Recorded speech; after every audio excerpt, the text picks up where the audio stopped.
So when you become a new parent, something really strange happens.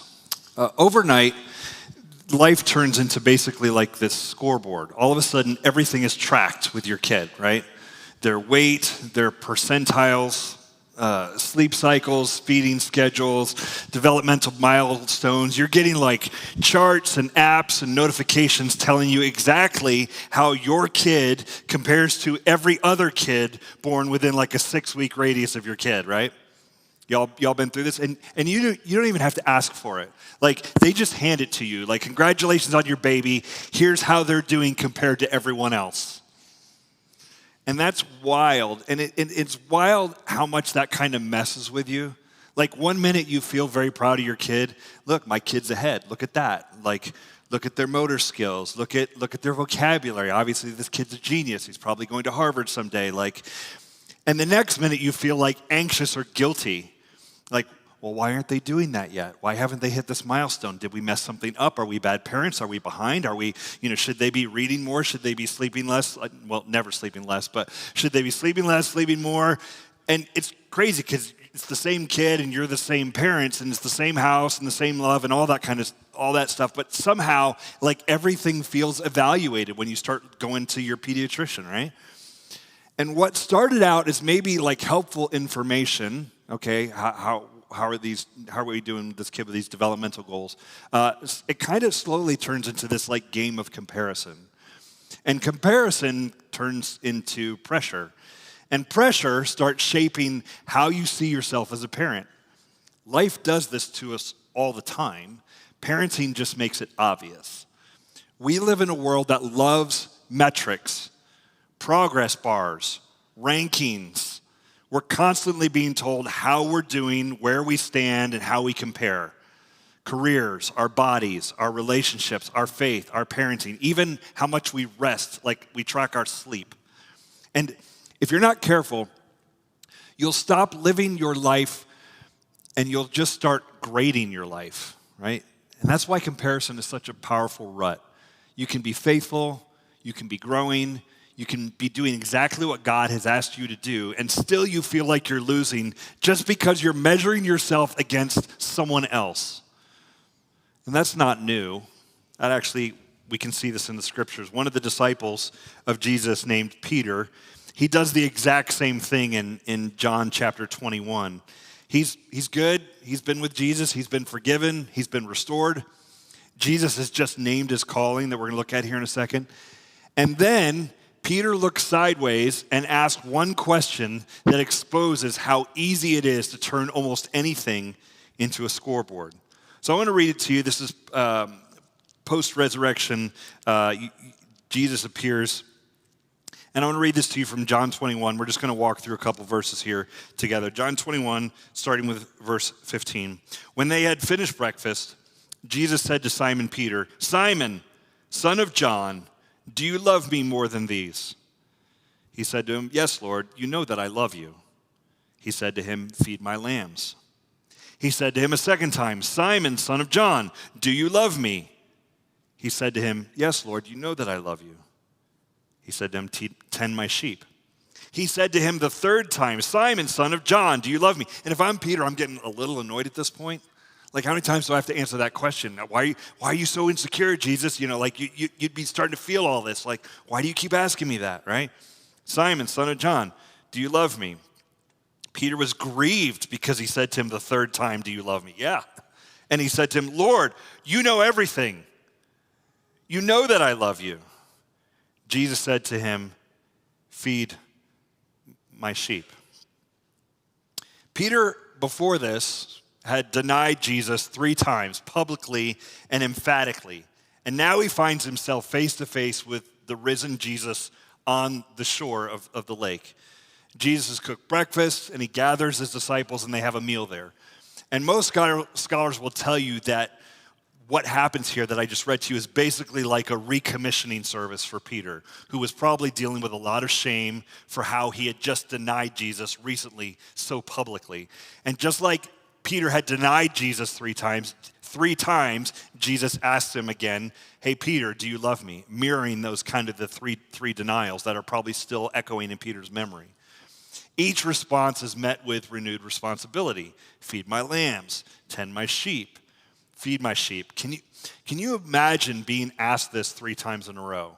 Do you love me? Yeah, I do. But do you love me? I mean, yes, of course, I love you, yeah. By the third time, you're going to be like frustrated and broken, which is kind of how Peter seems here.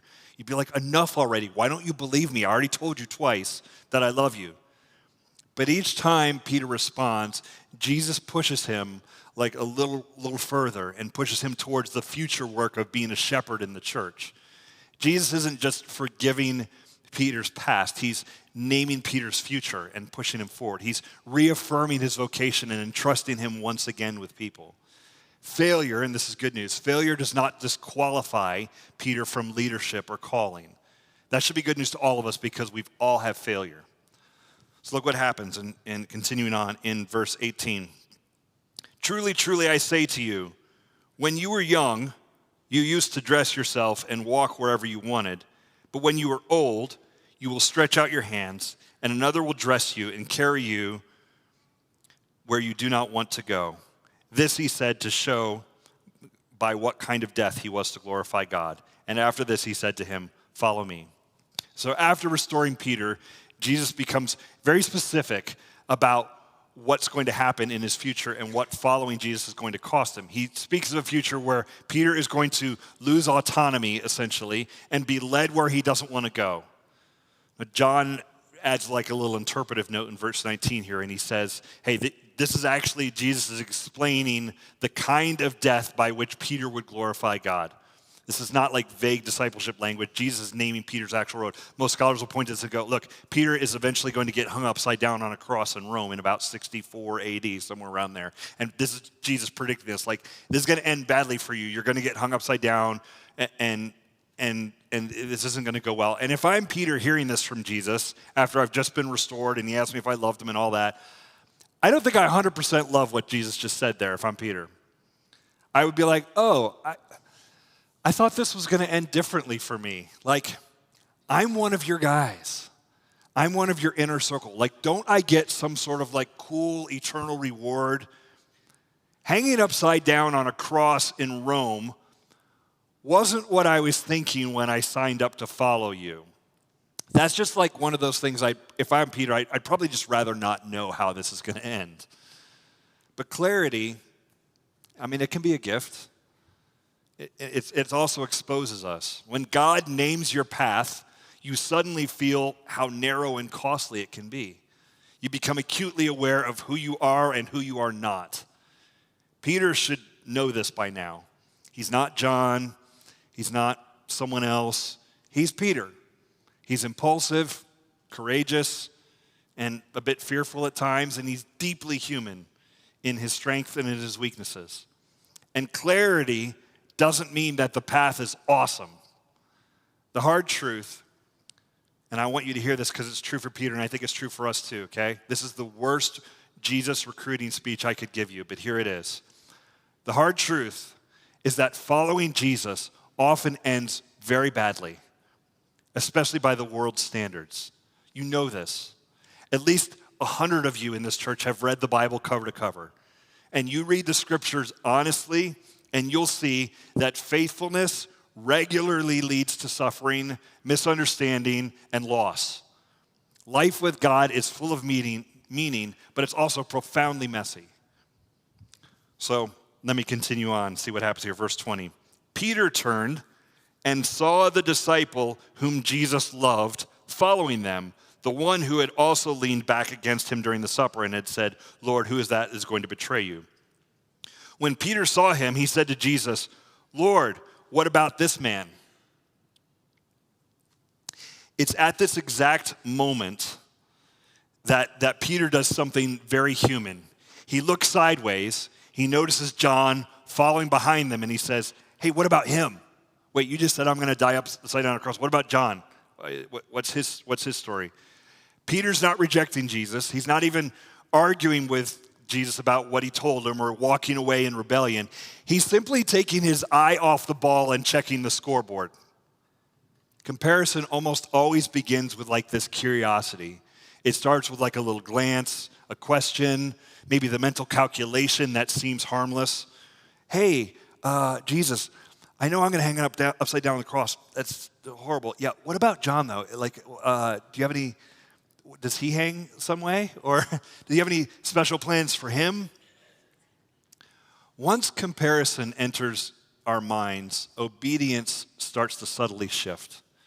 Peter begins wondering whether John's path will be easier or safer or maybe less costly than his own. Peter's probably thinking that maybe he's getting a raw deal here. The moment Peter moves his attention from Jesus' voice to someone else's story, he starts to get a little shaky. Whenever you make another person's life your reference point, you start to miss what God is calling you to do. When we crane our necks to measure ourselves against others, we lose clarity about our own faithfulness. So how does Jesus respond? Verse 22. Jesus said to him, "If it is my will that he remains until I come, what is that to you? You follow me." Jesus responds with this gentle, but I would say pretty firm redirection. Jesus is like basically saying, yo, stay in your lane, Peter. Which is totally understandable, right? Because if I'm Peter, it sounds like my lane is going to suck. Right? It sounds real bad. But look at what Jesus does. He doesn't shame Peter. He doesn't explain John's future. Or he doesn't offer a defense of fairness, which is totally what most of us would want in that situation. Instead, he just recenters him. And he's like, look, if it's my will that John, that he remains like him, what is that to you? You just follow me. I love this. Jesus exposes the trap of comparison without entertaining it, you know? He reminds Peter that faithfulness doesn't require you to understand someone else's calling. Comparison pulls us away from obedience by shifting our attention from Jesus' voice to someone else's life. The issue is not what is John's path here. The issue is Peter's focus. Jesus is saying, in effect, that Peter does not need to solve the mystery of another person's future in order to walk faithfully in his own. The call remains simple and kind of demanding. Don't measure, don't calculate, don't keep score. Just follow the one who called you by name and said, "Follow me." All right, so this account is of what happened to Peter. I want to give you a few ideas about comparison here, and then we'll dive into maybe how we can apply this. All right, so number one is this. Comparison distorts identity. Comparison distorts our identity.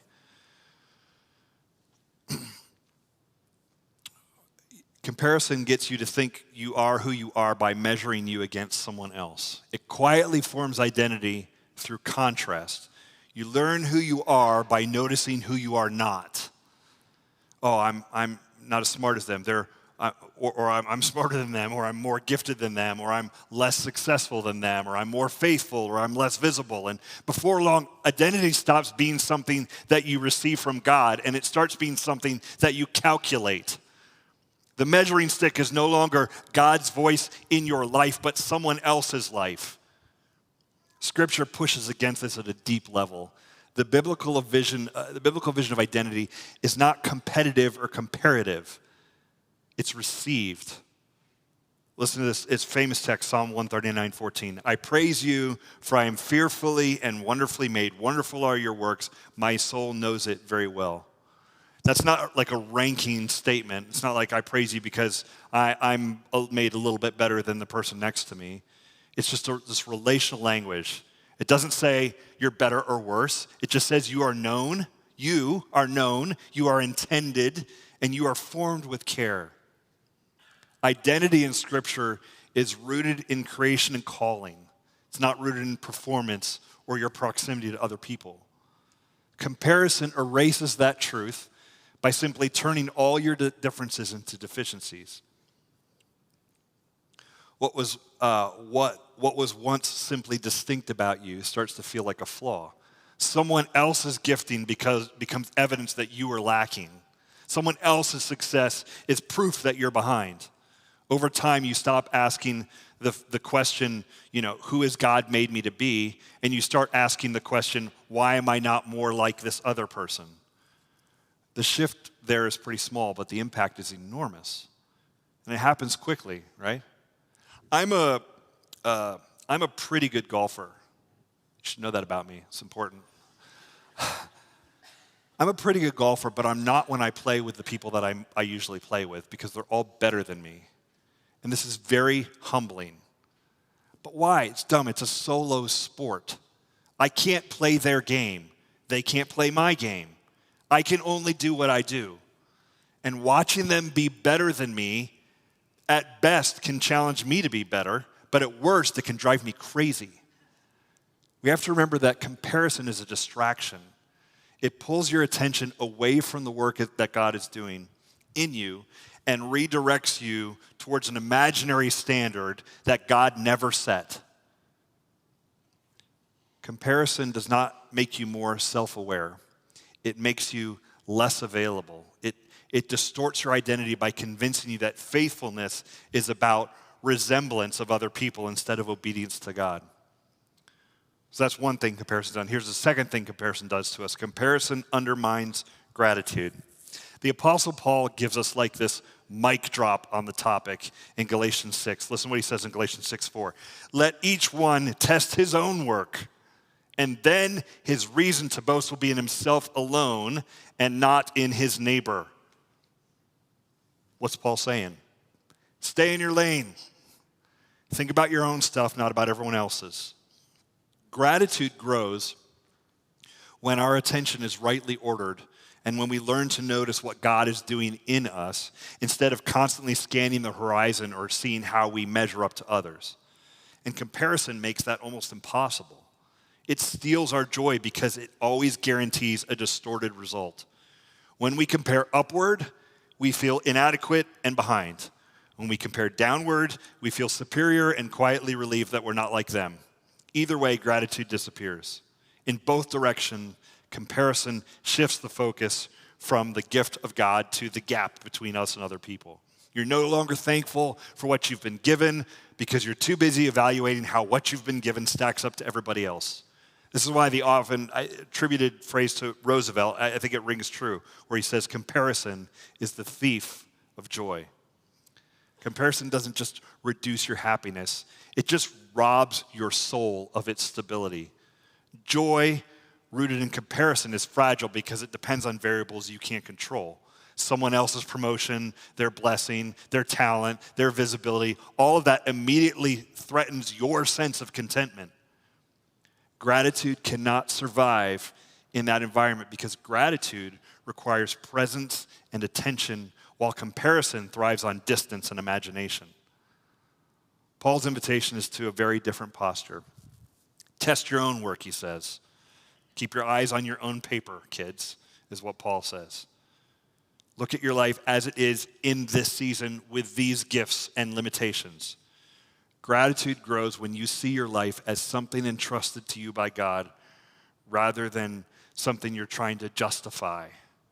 Comparison fractures your joy because it refuses to let you be present enough in the moment. And without gratitude anchoring the soul, joy becomes thin and temporary and easily shaken. Let me give you one more idea here on what gratitude does to us, and then we'll talk about how to apply it.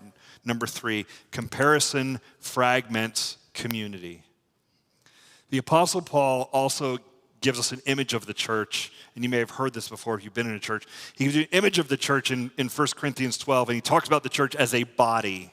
He says we are one body with many parts. Some of us are an eye, some of us are a foot, some of us are a hand, that kind of thing. Me, I'm the mouth one, which I don't always love. But what Paul says there is really a direct confrontation of comparison. He doesn't describe a body where every part is identical, competing for importance. He describes a body where all of our differences are essential, that there's a strength in the diversity. Eyes are not hands, hands are not feet, and the body does not work because every part is impressive. It works because every part is faithful to its role. Comparison breaks that logic. Instead of celebrating contribution, it starts ranking value. Instead of asking, how can I serve? We start asking, well, where do I stand? How much power do I have? Comparison turns a shared mission into a silent competition. We may still sit next to each other and worship together or even serve together, but inwardly we end up measuring and evaluating and protecting ourselves. And this is how comparison absolutely jacks up the community. It doesn't usually explode relationships. It just slowly erodes them. Teammates become rivals. Celebration becomes strained. Someone else's success feels like a personal threat. And over time, comparison isolates you even when you're surrounded by people. The irony is that comparison often grows strongest in the communities that matter most. In families, in churches, in friend groups, in teams. The closer the proximity and the higher the stakes, the more tempting it is to measure ourselves against one another.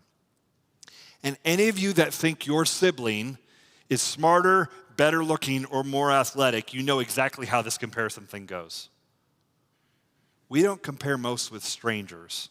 We compare with people whose lives overlap ours a little bit. And if we're not careful, the very places that are meant to shape us into a body become the very places where we will quietly pull away. This absolutely happens in the church at times. Comparison can become a rut for us. We become stuck because instead of confidently moving forward in who God called us to be in our home or at work or in church, we just get hung up on who everyone else is and who we're not. And that can paralyze us. It can become a rut that we stay in forever. We can go to our grave wishing that we were someone else. And I get why we do that. But honestly, doesn't that sound miserable? That's no way to live. So what do we do about this? I want to give you 3 ideas. Number 1, name your comparison triggers. Comparison will thrive in the moments that we don't examine. It rarely announces itself. It's just like quietly going, comparison shows up quietly while you are scrolling, sitting in traffic, scrolling while sitting in traffic. When you are watching someone else's life unfold on a screen that has been carefully edited for public consumption. Social media literally has filters, guys. It has filters and a like button. Those are designed by programmers so you can make you look better than you look. Or you might argue they're designed by Satan to make you feel worse than you feel. You have to be aware of this. That's why the first step out of the comparison pit is not willpower, it's just awareness. Start by noticing who you compare yourself most to. Not everyone, just like 1 or 2 people. The friend who seems to have it together. The coworker who advanced faster. The family member whose life looks easier. The influencer who has all the muscles. You know the ones who look like their muscles have muscles? Like those people. This is when comparison shows up. Late at night, after church, after a meeting, after scrolling for 5 minutes longer than you meant to. Then notice what emotion follows it. Is it envy, discouragement, anxiety, irritation, a quiet sense that you're behind or your kids are behind? Comparison almost always masquerades as information, but it produces some pretty big feels in us, doesn't it? And that emotion is your clue that something deeper is happening. So here's the uncomfortable truth. Comparison grows strongest in the unexamined moments. If you don't name it, it ends up naming you. If you don't notice it, it quietly becomes the lens through which you see your life. So the invitation this week is just pretty simple. Catch it in the act. I say, like, as you're feeling this, go, oh, that's comparison. Not to shame yourself, just to bring it into the light. Awareness is the first step out of almost any rut. Second is this. Number 2, reclaim your lane. Reclaim your lane. Remember what Jesus told Peter? He said, what is it to you how I handle your friend John? Jesus is reminding Peter that comparison is a distraction from his calling. Your assignment. Gosh, this is so true over so many things, guys, so just Sit with this. Your assignment is not to manage someone else's path. You're free. Some of you are like, but I'm a mom. I get it. You got a couple years, but then it's over. It's game over. Your assignment is not to manage someone else's path. Your responsibility is not to keep pace with another person's timeline. Your calling is not their calling. Your pace is not their pace. Your path is not their path. We live in a culture that treats life like it's just some sort of group project and we're all graded on a curve. Who married first? They posted about it. Who advanced the fastest? Who has the best vacation photos? Who looks more put together? Faithfulness is not the sameness. It's not the same. God does not mass produce his callings. He custom builds them for us. Reclaiming your lane means refusing to measure your life by someone else's metrics. It means asking a better question. You're not asking, how am I doing compared to them? You're just saying, what has God placed in front of me to be faithful with right now? And I think that question can bring some peace. It puts your eyes back on the road that you were actually meant to walk. And honestly, this is where comparison loses a lot of its power. You can't follow Jesus and monitor everyone else at the same time. One of those is always going to win. So that's number 2, reclaim your lane. Number 3 is this: practice gratitude as resistance. Practice gratitude as resistance. Gratitude is not denial. It doesn't ignore what is hard or minimize what you still long for. Gratitude is resistance. It actively pushes back against comparison's lie, which is you're missing out. Gratitude recenters your attention on what God has already given you, what he has actually given you. And attention shapes formation. What you repeatedly focus on becomes the story your mind tells you about your life. The obvious practice here that almost every self-help book would tell you is each day name 3 things about your life that you did not earn but are genuinely grateful for. These could be gifts, accomplishments, a relationship, a moment of peace, a body that carried you throughout the day, a conversation that reminded you that you're not alone. Now, when secular pop psychology tells you to practice gratitude like that, it's usually aimed at making you feel happier and maybe somehow feel a little more grounded. And that's all well and good. But I think for believers in Jesus, it does more. Practicing gratitude and literally naming 3 things a day rewires your brain to see yourself and to see your situation more like God sees you and sees your situation. God gives you good gifts to enjoy. He has wired you up in a unique way. The Old Testament tells us that God rejoices over you in song. It pictures God as actually dancing because of you. Can you imagine that? My Creator dances because of me. It's true. And what will really help you is if you practice gratitude enough so that you realize that it's true. This sounds small, but it's actually quite powerful. Gratitude trains your brain to notice presence instead of absence. It shifts your inner posture from scarcity to trust.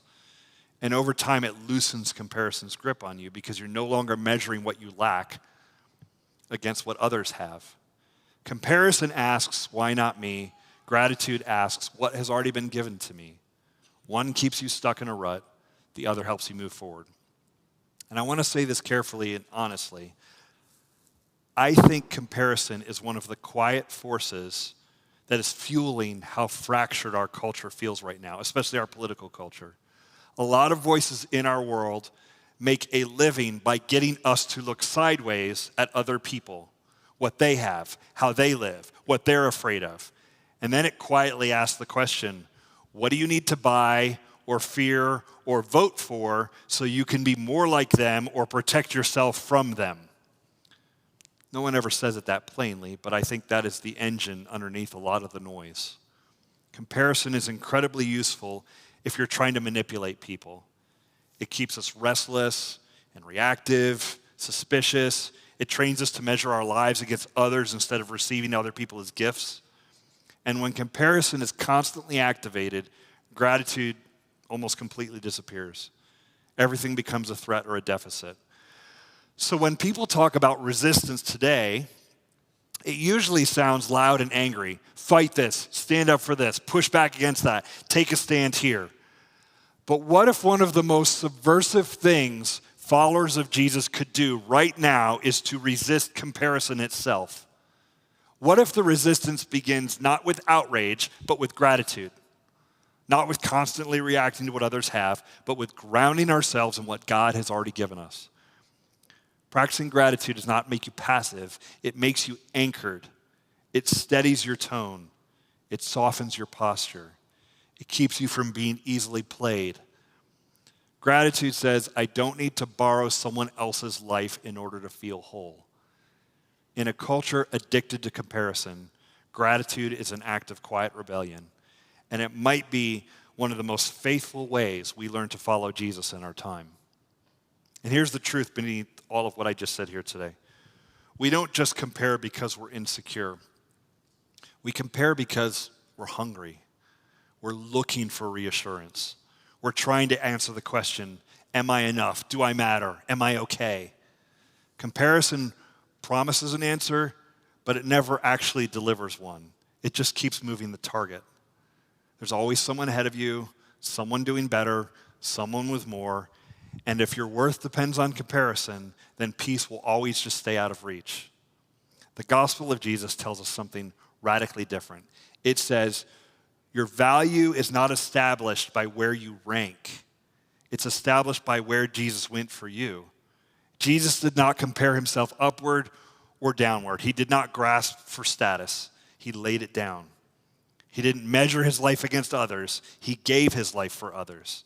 At the cross, Jesus absorbs every lie that comparison tells us, that you're behind, that you're failing, that you're not enough. The cross of Jesus says, you are already loved, you are already chosen.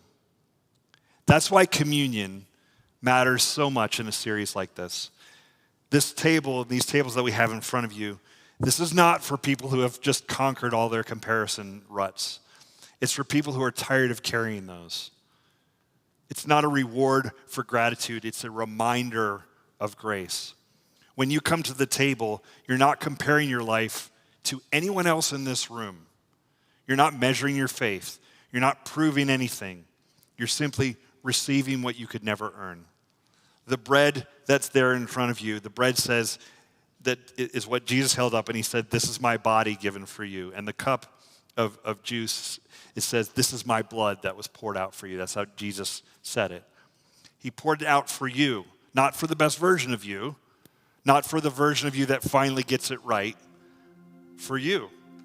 So we're going to have a time. You can get up, you can go to the left of your aisle, down the front, you can take communion, and then back up to your seat. And as we do this, I want this to be a moment of release for you. Release all the measuring. Release the side glances. Release the belief that your life has to look like someone else's life in order to be faithful. And come to the table of Jesus and be grateful. Come honest. Come as you are. Because in Jesus, what we know is you already belong. So you have this moment, you can come forward. If you want to leave your connection card, there are boxes there. If you want to give an offering, there are boxes at each table. You can do that as well. And the band's going to lead us in a song. Let's stand together.